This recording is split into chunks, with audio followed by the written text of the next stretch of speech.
ఈ సందేశాన్ని గ్రామీణ ప్రాంతాల్లోని యువతకు మరియు రైతులకు నేరుగా చేరవేసేలా, వారిలో స్ఫూర్తిని నింపేలా క్షేత్రస్థాయి యువత గ్రామీణ భారతావనికి నిజమైన శక్తి.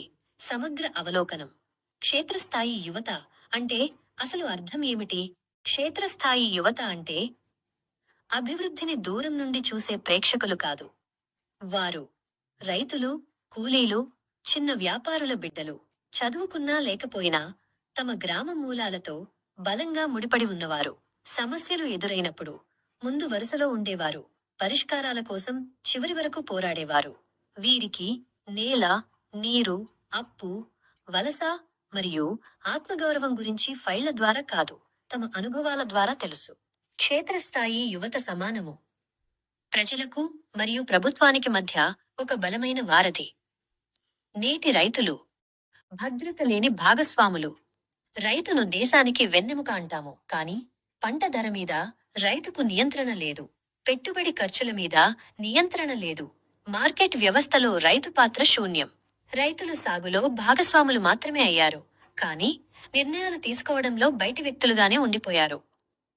రైతుల ఆశలు రోజురోజుకు ఎందుకు ఆవిరైపోతున్నాయి? ప్రభుత్వ విధానాలు మారుతున్నాయి, కానీ క్షేత్రస్థాయి పరిస్థితులు మారడం లేదు. పథకాలు ఉన్నాయి, కానీ అవి అందరికీ అందడం లేదు. నష్టపరిహారం ఎప్పుడో వస్తుంది, లేదా అసలే రాదు. గౌరవం లేని చోట ఉండలేక యువత గ్రామాలను వదిలి వెళుతున్నారు.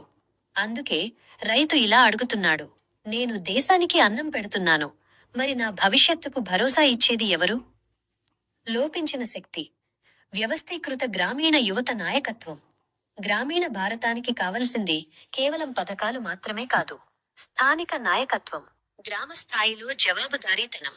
గ్రామాన్ని వదిలి వెళ్లేవారు కాదు, గ్రామంలో ఉండి నడిపించే యువత. యువత గ్రామాన్ని వదిలితే సమస్యలు అక్కడే ఉండిపోతాయి. అదే యువత గ్రామాన్ని నడిపిస్తే పరిష్కారాలు వాటంతట అవే వస్తాయి.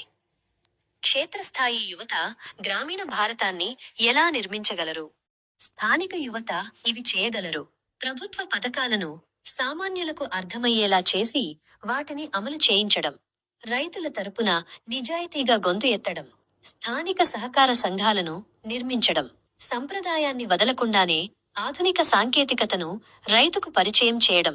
వీరు అద్భుతాలు చేస్తామని చెప్పరు, కానీ రైతు వెన్నంటి ఉండి నమ్మకాన్నిస్తారు. నవ గ్రామీణ దార్శనికత. ఇది కేవలం సానుభూతి కాదు, ఇది ఒక భాగస్వామ్యం. రైతు సమానము పండించేవాడు ప్లస్ నిర్ణయం తీసుకునేవాడు. యువత సమానము నాయకుడు ప్లస్ ఆవిష్కర్త.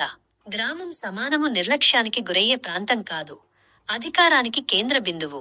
అభివృద్ధి అనేది పొలం గట్ల దగ్గర మొదలవ్వాలి, కేవలం ప్రసంగాలతో ముగియకూడదు. ప్రజల కోసం సందేశం.